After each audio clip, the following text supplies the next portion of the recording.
who are you and how would you describe your position or your role in the photographic industry? I'm Joanne Coates. Everyone calls me Jo Coates as a photographer. I am a freelance photographer and artist who works in the northeast of England and Yorkshire. My work focuses on class and rurality and how those two kind of things meet, and how they can be invisible when they do meet. I'm interested in like work, as in how the nature of work changes, how the nature of labour has changed in the past kind of 20 years, in terms of class and what we class as working class. And my position in photography, I would say I'm probably a bit of an outsider, maybe. But I have kind of made my own way. When I graduated in 2015 from London College of Communication, and I was told it would be a bad idea to move back up north, but I just couldn't afford an alternative. But I've made my own kind of path here, and kind of made it work for me. So I would say my position is I work as a freelancer, and a bit on the outside, maybe. Cool. That's cool. So, if you're a photographer and you're beginning your career, how would you get into the photographic industry? What would be a good entry strategy to get into the room? So I always think about this question for so many people. Like I mentor some recent graduates who are based in the north of England, and really like it's so different for each individual. Um, and I think everyone feels like they have to go to university, or they have to follow a certain route, but it's what works for you. University really helped me because I was interested in the theory and I really wanted to kind of build on that. And it really helped me develop my practice, but that doesn't mean that that's right for everybody. Um, and I think really think about where you want to be and what you want to do. So don't feel like you have to do everything. You don't have to do documentary and street photography and like you don't have to tick all of those kind of boxes. I would say really think about what it is that you want to do and focus on that. And I can only really speak from my experience. Like I might not be the best person to help someone who wants to be a commercial fashion photographer because I wouldn't know how to do that myself. Um, but for me, I just really kind of focused on the things I wanted to do, and my personal work led to commission. So I think if you really are committed to your personal work and really try and get it out there as well and contact people. So with documentary photography, that might be photo editors. Always be kind of like polite, but send those emails, because I think at first I was like, well, who am I to send a pitch about a photo essay? But you are someone and your work is valid. So maybe like just get out there and make a list of 10 people that you really want to see your work. They could be like dream people that you might be like, this person will never see my work. But if you make that list, find their emails, send them a really nice, polite email, just kind of talking about your work, and like really think about what the outcome is. Do you want someone to look at your work, or do you want your work to have a social impact? Do you want to have a book? Why do you want to have a book? Do you want to have an exhibition? Why does that work suit an exhibition? Um, I think really like unpick what you want and why, that's what's helpful for me. Fantastic answer. Okay, which leads you to the next one, because you have to pay the rent. How do you get paid for your work? So this one I always think it's a bit of a juggle.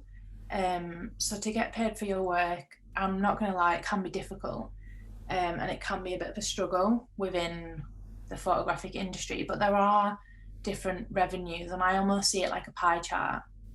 So I have to do all the different things to help keep me going. Um, for one, I really like doing workshops with young marginalised people, and that's something that I did when I graduated. So I went to work in Hull for the City of Culture, And we didn't really talk about socially engaged practice at university. So I started kind of learning about it, and I got this commission and worked with young people. And from doing that, I really wanted to carry on doing that. So that's kind of one of my revenues. But also your personal work. Again, if you send a pitch, you should get paid for that pitch. So if your work's published, you should be getting paid for it. However, that often isn't a huge amount of money, depending on where it goes, but that can keep you going. So if you get published once a month, that'll help you keep going. So that's another kind of revenue that you can do. There's also things like Arts Council England, where you can get a grant. I think, really apprehensive at first. So, like, as a working class person, I had this barrier, my own barrier, admittedly, that wasn't for me, and that I shouldn't apply, because the only people I saw receiving grants were middle class people who kind of were more connected. And so I had this kind of wall up of, I don't want to apply to that. But I was really encouraged by a lot of people in the Northeast. So I was mentored by Navigator North, who are an organisation in Middlesbrough. And they work with artists from kind of like Tees Valley region, and they really encourage you to do it. And then James Lowther, who runs Berwick Visual Arts, really kind of like talked me through and was like, you need to just apply for it and get over those misconceptions. So I applied for it, and I've just got my first project grant. So I'm really lucky to have that. Thank you. And yeah, so I think, and like now, I think, well, you know, the process of doing it is long and quite complicated, but I think the process of doing it helps you evaluate your project and your practice. But there's also loads of different kind of grants and funding streams that will be specific to your area, and that will kind of help your practice. There'll be ones like Northeast, Northwest, and there's also the CVAN, which is the like visual arts network. So the one where I am is like Northeast CVAN, or the Yorkshire one, and they kind of provide support. So that could be like mentoring, which you would apply for and they would give for free, depending on the area, or opportunities that help you grow your practice. And they'll talk about how you can make an income from your practice. There's also print sales that you can do. And to be honest, print sales aren't a massive amount of my pie chart, probably like 5% a month. So it's not like that, it doesn't keep you really going. And then there's things like teaching at university, so doing visiting lecturing, which also kind of helps you get by. And then I would say the last kind of chunk is commercial work. And the commercial work I do all has to do with my personal work. I guess I'm quite lucky in that respect, but I think it's because I worked on personal projects.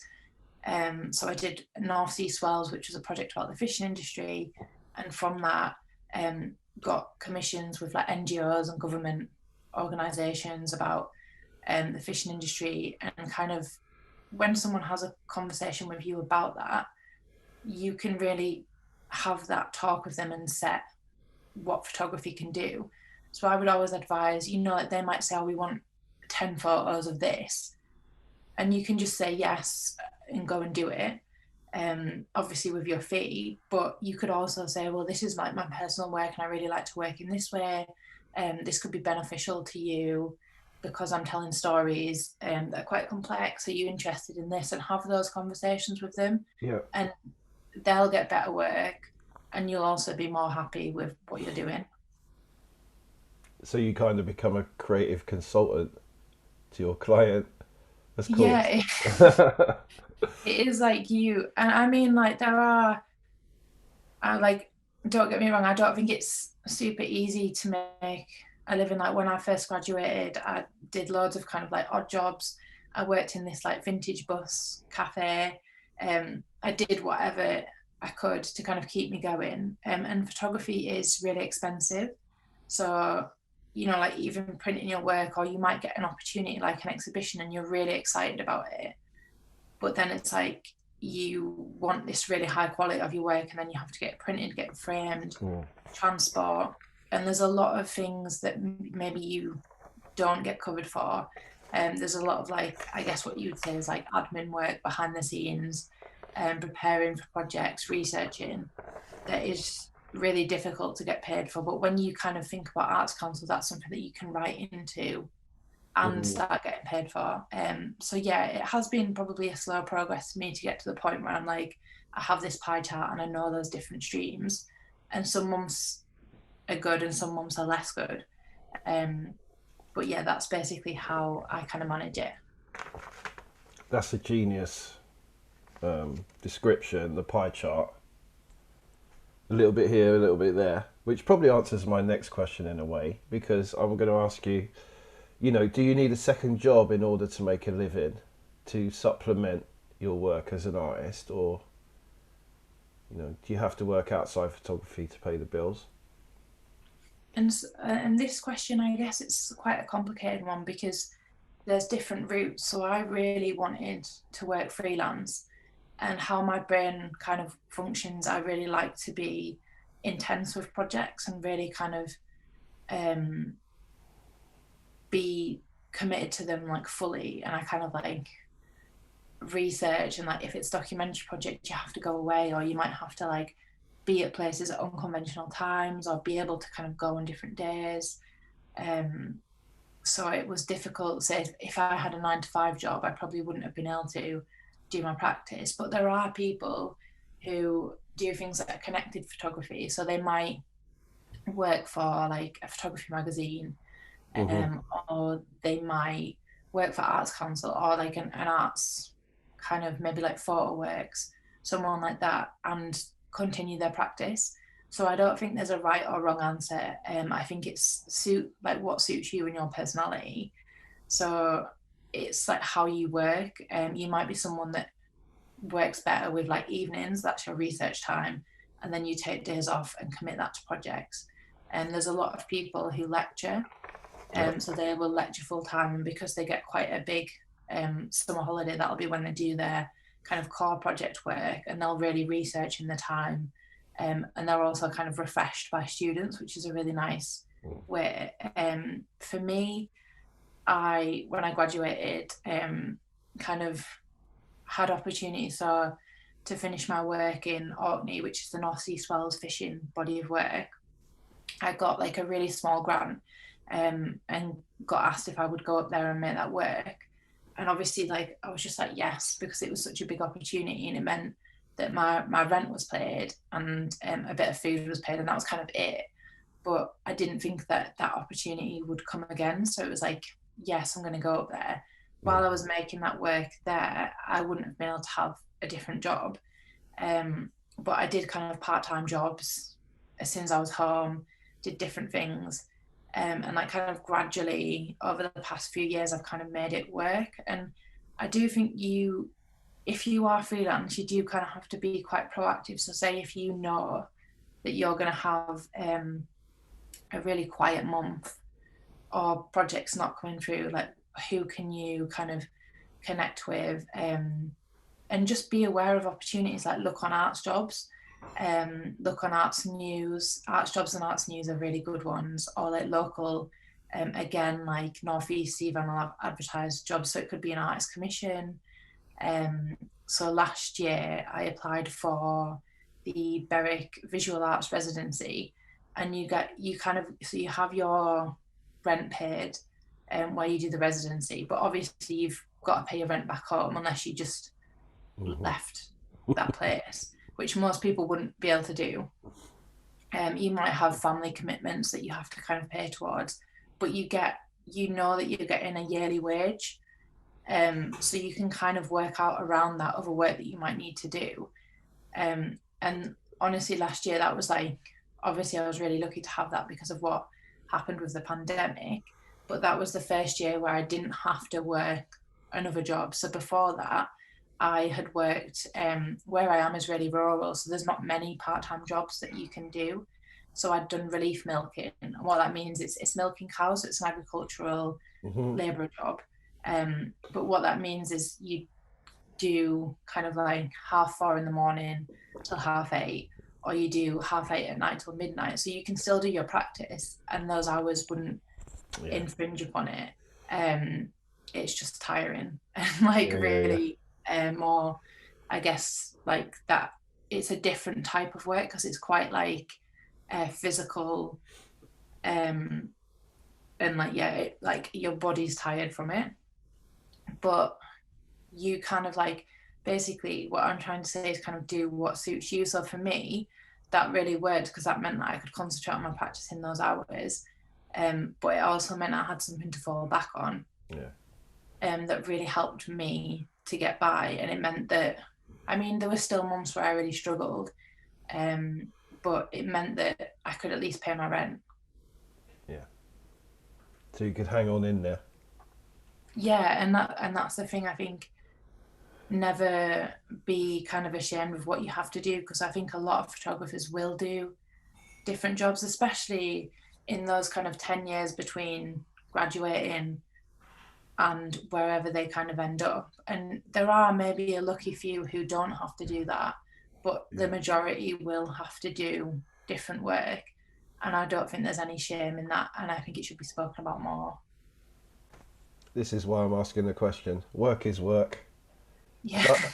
I think some people won't admit they're doing second, whatever. Hey, work is work. You got to pay the bills. So photography has changed immensely over the last period, as we all know, especially since the development of digital technology and social media. God, that sounds like a cliche now. But how do you sustain your position in this competitive photographic environment? Additionally, how do you see the future development of photography? So the first part of the question, I do think the photographic industry is really competitive, and I don't necessarily like that element of it. Um, but how I think you can kind of combat that is like focus on your work and on your research. Like I always say, like obviously, as photographers, we like the arts, we like photography, so that we do like to look at projects. We like to look at exciting exhibitions or work that really excites us and is like making change, or that you think, oh, that's amazing. But I try and just keep my head down and like work hard on what I'm doing and really focus on that. But also have your niche that is you and that is authentic to you. Like, is your work, I kind of like, I couldn't do anything else. Like, I wouldn't be able to, I just have to, like, it's almost like this is what I have to do. Um, but find a way to do it. And like, say with my work, like I have a code of ethics that is just for me that I work to. And I'm always looking at opportunities to kind of develop myself with my kind of professional practice development, um, and just looking at different ways I can do that. And I think just really kind of try not to focus too much on what everyone else is doing. Like be interested in the industry and on different work, be interested on kind of what's going on, but really focus on you and your work and where you want it to go and what you want it to do.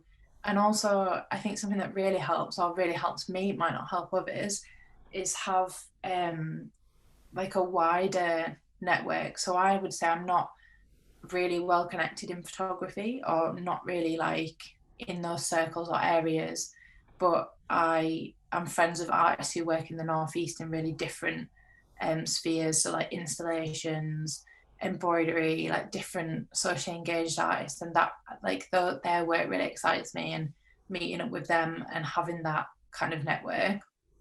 But also people who aren't photographers, so again, kind of like having academics who speak a different language. You might connect with them about your project. So say if you were doing projects around class, maybe there's academics that you want to speak to that don't really know that much about the arts, but they can really inform your work, and you can have that kind of different network and avoid that kind of too competitive, because I think it can be bad for people's mental health, that kind of side of the industry. And what was the second part of the question? Sorry. Well, it's kind of like, where are we going? Where do you think we're going as photography becomes more, I don't know, ubiquitous? You know, we're surrounded by trillions of images, and you're trying to make a life amongst this sea of work. Where do you think we're going? So I don't know. So this is a question I do think about, and I think a lot of people ask is like, do you think photography will still exist in the same way? Because I don't know about you, but like lecturers we had at uni would always say it's changed so much now, or you couldn't, like say Tom Stoddart, there was a podcast I listened to of his work, and he was saying, you know, he just went and started out as like a press photographer in the Northeast and then kind of like made his way. But he was saying that wouldn't be possible for people to do now, or they wouldn't earn enough to be able to kind of support that. So it wouldn't be possible for someone to do that now. And I do think that's quite sad because in that way, like you could be a working class person who university might not apply, like you might not be able to afford it, or you might have those barriers. Whereas the jobs that where people could access aren't there anymore. Yeah. So that's probably quite difficult. And then the sea of images, I think it is hard because even when you see different kind of things covered, like on Twitter, people just share images on Instagram, but it's almost overwhelming how many images there are. Like I have to like disengage with things like Instagram because I found that, you know, you find someone whose work you really like. If you look at the Instagram, you don't end up seeing the full body or quality of that work. I still like to go to an exhibition or see it physically in person. And Yeah. I can't speak of how the future's going to go.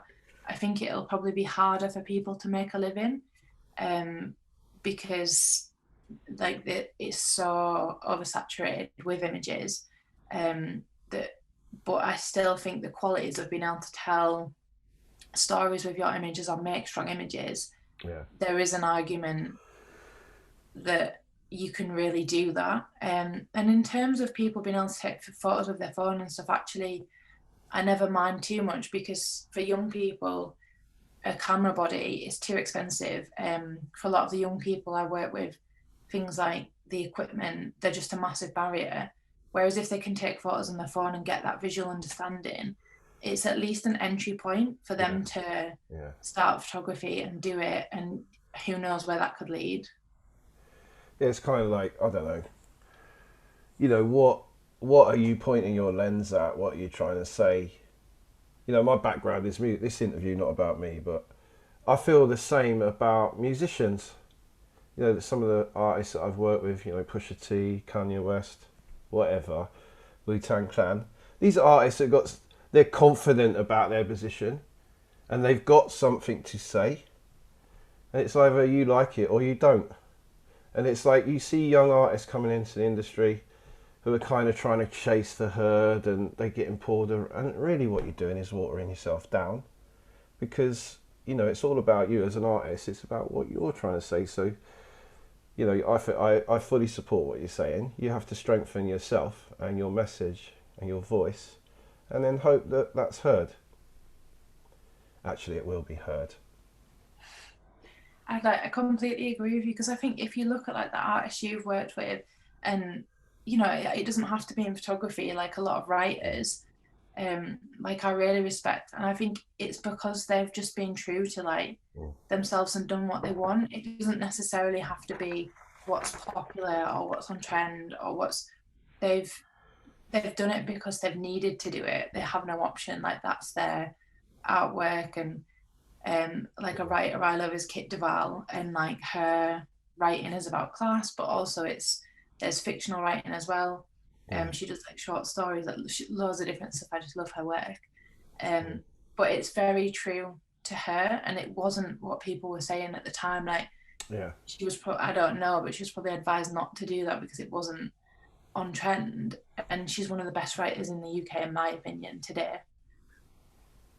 Don't get me started. I see it all the time. You know, managers' influence, agents' influence. And the poor artist is like being pulled around. But really, you just got to find yourself, stay true to yourself and express that and strengthen that. I think that's the only way in any art form to stand above the crowd is like you be yourself. Hey, great advice. And I see that's what you're trying to do. So, so I want to platform your work as a practicing photographer. So I'm asking if you would briefly show and describe the three strongest images that you've taken during your career so far. You know, why did you choose them? Did the audience like them? Did the client like them? Did you get paid? Or did they create a platform to strengthen your position in your career? Did they have an impact on your career? So, your three strongest photos. Up to you, mate. So I found this question quite hard to think of at first. I really had to kind of think, and what I came up with for the three images was kind of like, I guess, past, present, and future in terms of work. Mm-hmm. So the first image that I've picked is from North Sea Swells, the project about the fishing industry. So this project I started it in my foundation year, and carried on until after university. And kind of like it's going into an extension looking at Brexit and the fishing industry, but a slightly different project. The reason I picked an image from this series is because I think the series developed as I developed. So it was a really interesting kind of body of work, especially if you kind of think those were the first pictures I took on my foundation course, Yeah, and then wow. what it kind of led to, and as well how your practice changed from like foundation until graduation until like afterwards. My practice changed a lot and I learned a lot. So it really Mm-hmm. grew with me. I don't know if you're the same with your work, but I feel like you do change as you like learn more, especially like theoretically, and understand visual language more. Mm-hmm. So the portrait is of Ian. He's a skipper on a trawler. It's when we were in the North Sea, so we were out for 10 days. It was like Gale Force 8, quite a trip. I was glad to get off the boat. But it was, I chose this image because I think it shows how the portraiture element changed, as in how I kind of worked with people. Mm-hmm. Um, and it really, I guess it shows like more of what my practice grew into what I wanted it to be, rather than at the start of project where I was maybe learning photography, because I'd never done photography Yeah. before foundation. We didn't have, I did art at GCSE, but at our school we didn't have photography, anything. There was no cameras, there was no, like, I never had access. I loved photography, but I didn't know how you did it or how anyone could do it or that it was a career. Um, so I think this image really shows learning to listen to people and to develop your projects, to research them well, and understanding the complicatedness of different people's stories and how you work with them. Um, and then the present image, which is one from what I've been working on, is of Poppy. So this is from the series The Law of the Land. It was with the residency with Berwick Visual Arts and Newcastle University. So Poppy is a veterinary student, so she's going to go on to be a vet. She's also a farmer's daughter, and Mm-hmm. it's one where she was combining at harvest, so she was like driving a big combine, doing the fields for working with her dad, and she'd taken a break. So before she started combining, we'd had a talk about um like farming, how she feels betrayed, and obviously she doesn't want to be a farmer, she wants to be a vet. But farming's been very much of like her upbringing. So we kind of talked about how the land's influenced her. And then when she took a break, she was kind of like lying down, and we were talking about how her connection with the land. And we talked about how to do a photo together. So like how she might want to be portrayed, and then what I was thinking. And we worked together on that, and that was the final result. So that was a really nice way of kind of working for me, on what she said, like my stereotype of farming versus someone else, and how that can work together to Mm-hmm. make a portrait that shows a more complex story than just one side of it. And so I really enjoy working with people when they kind of like are interested in how they're represented and they kind of have a say in it. And I think it's part of our job to talk about that with them and like really bring that out and like how we do that. And obviously not everyone will be interested in doing that. So that's my second image. That was paid as part of a residency. So yeah, one thing I guess I will say, so residencies can be paid or you can pay to do them. Personally, I think they should be paid because you're doing a project and you're doing work. And say like with this one, I got to really grow. So I got to like meet academics and work with them. I got help from an arts organisation and it was really beneficial and really helpful. And I also got a wage, which really helped me. Yeah, wow. But there are some where like you would go and pay to do something. And if that, like, I'm not saying don't do that, do what suits you, but as long as there are benefits and it's not just like someone kind of taking advantage of someone needing a break or needing to develop. And then the last image is one that I guess is a bit different style wise. So this was about homelessness and it was for The Guardian. And then why this story was important.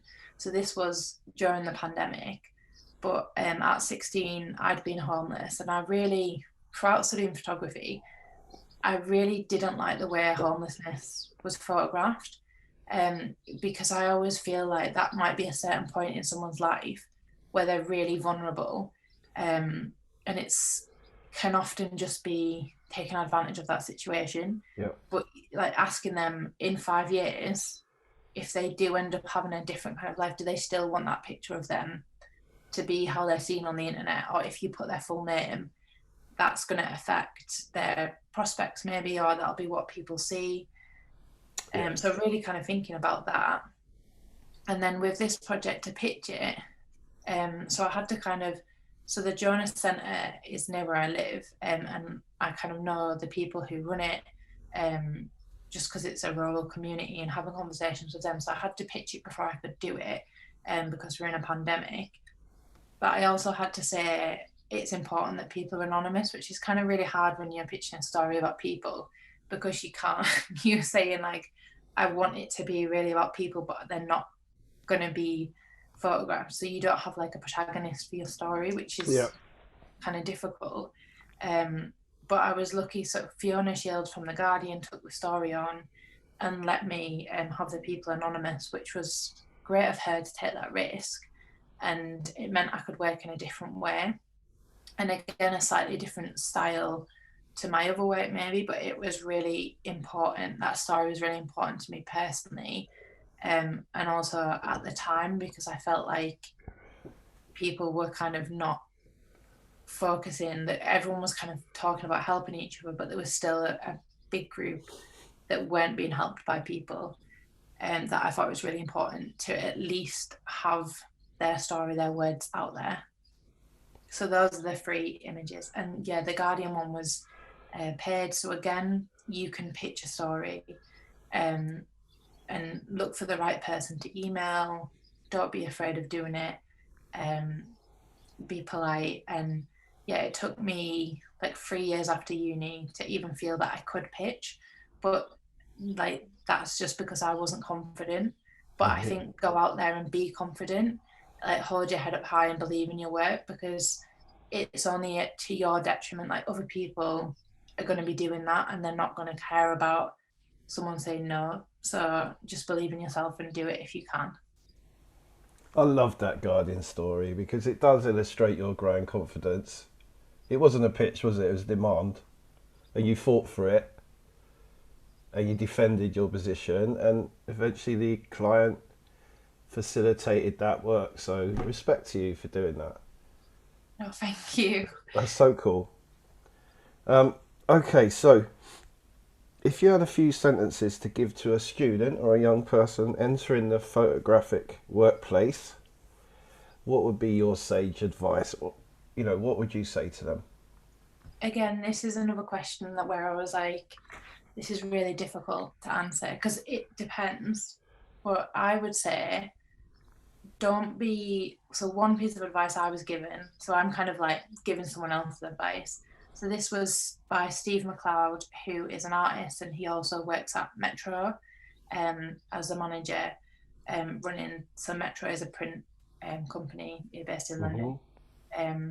But he said never be worried about not being the loudest person in the rooms. And basically, that was because I'm quite quiet, and a lot of the time it's the loudest person that gets heard. So but what that advice kind of translates to is don't be afraid to be yourself, unapologetically, like be yourself. So if you are someone who is quiet and works in a slower way, that is you, and that is absolutely fine to be like that.